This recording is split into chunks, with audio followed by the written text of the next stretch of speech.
Where are you watching this from? And how much has your world changed in the past few years?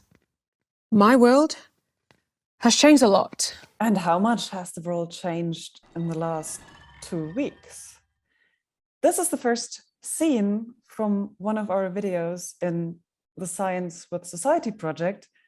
And when we were recording it, everyone was thinking about the COVID pandemic, which really illustrated all the problems about the relation between science and society. But now the war in Ukraine has started. Russia has attacked an independent country, and it's just horrible to see what's happening over there. Many members of our team, and of course thousands of others, had to flee their home. Russian scientists speaking out against the war have been put into prison and sanctioned, and the world seems to be a rather grim and different place, leaving us pretty much without words. But then again, our project is all about unity across borders and communication across cultural and political divides. We are here today as two members of the Trust in Young Scientists group of the Global Young Academy. And together we had this idea of doing something to bring science closer to society. So let me introduce Encieh. She's a cosmologist from Iran. Hi, Encieh. Thanks for being here with us today. Yeah, hi, Lisa. Great to meet you, especially with these hard days that we're already facing. Maybe you could tell people a bit about our group and our project. Yeah, maybe before that, let me introduce you. We have Lisa Herzog here, who is the head of the Trust in Science, Young Scientists Working Group of Global Young Academy, and also the professor of the philosophy in the University of Groningen in the Netherlands. Well, thanks for introducing me. And let me also add that Encieh is one of the members of the executive committee of the Global Young Academy and a member of this working group. Yeah, let's continue with Trust in Scientists, the working group of the Global Young Academy. Our members are from 20 different countries, and all of them have made the experience in one way or another that misinformation, fake news, and also conspiracy stereotypes are spreading, and more people distrust science. We all wanted to do something about this, and this is how the idea came up to produce video tutorials that enable scientists to reflect about the role of science in society and to communicate with broader audiences. Luckily, we find the perfect presenter for our message, a young material scientist with an international background, Shruti Madhani. Shruti is the person you saw in the initial video, and she stands for so many of the things that Science with Society also stands for. Thanks to COVID, we had to delay the production of the videos for quite a bit because international collaboration was really difficult in that period, and we had to cancel the scheduled filming first and then postpone everything.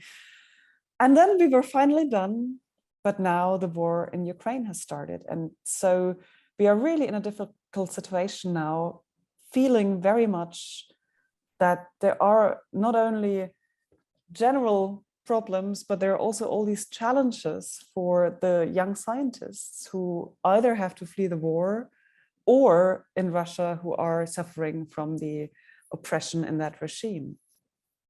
Yeah, that's really, really sad and also horrible. And we are also thinking that what our Ukrainian scientists and friends are going to do, and also the Russian ones, what's going to be the future of the scientists in these countries? Well, of course, the most immediate thing is to get them out of danger. But then there's a huge question for all of us as the global academic community about what we can do to support them. And I feel that there's a lot of willingness to help and to try to support people. For example, there is a website with an initiative, Science for Ukraine, that tries to provide information about places where displaced scientists could continue their research. So maybe people will try to find concrete solutions for people. Yeah, actually, I also heard about that, and I'm very impressed at how fast everybody reacted.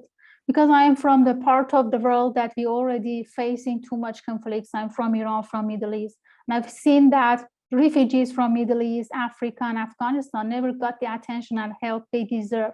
Maybe it's because of their race, their religion, or whatever. But I hope that we also don't make discrimination regarding the refugees.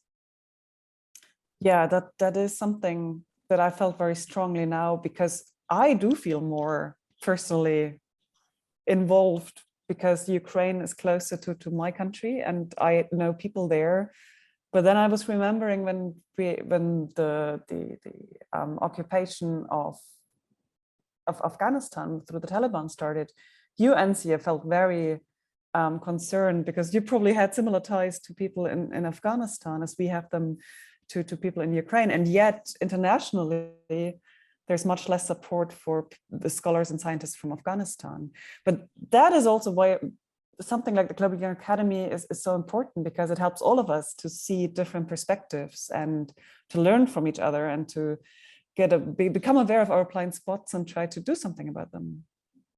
Yeah, thank you, Lisa, for mentioning that. Actually, the people of Afghanistan are really close to my heart because I was there in 2018. I could never imagine that that's going to happen after 3 years in that country. That's what's happening in Ukraine now. And we never imagined that, why that happened and how it's going to proceed. But I completely support you in a sense that we really need to support the scientists all around the world. But we have also to be aware that scientists are part of the society and have the same flaws. I mean, we can find the same racism and discrimination in academia as in the rest of the society. But what might help overcome this is that many of us collaborate with colleagues from other parts of the world.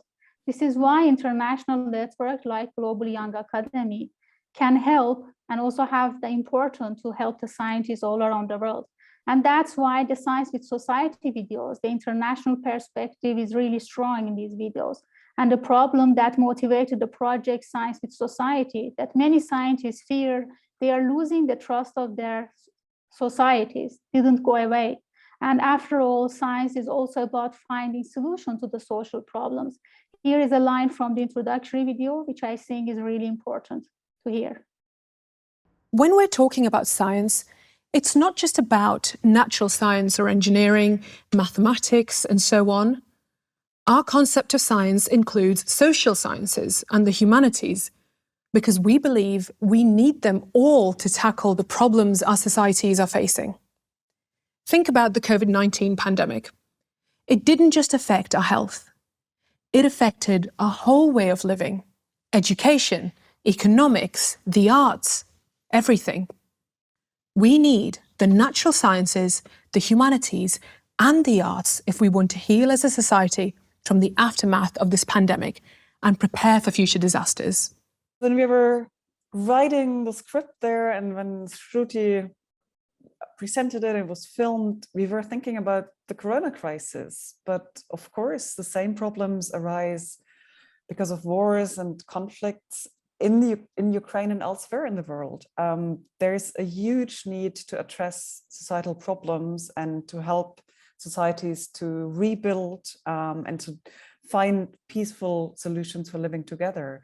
And here, scientists and researchers can make their contribution together with so many other parts of society to collaborate and to really find better, peaceful solutions. And yeah, in this sense, the overall message still stands. Science and society belong together. So with hope for a peaceful future, maybe we should indeed launch our videos. And we hope to engage with our audience, because this is also very much what the project is about, the need for dialogue. Exactly. So here is the first teaser for our videos, Science with Society. You might have noticed that in recent years, misinformation, conspiracy theories, and fake news, they have been spreading, and even more so during the pandemic. I truly believe that it's of vital importance that we as young scientists get active and we help bring science closer to society. Science with Society. That's the name of our initiative.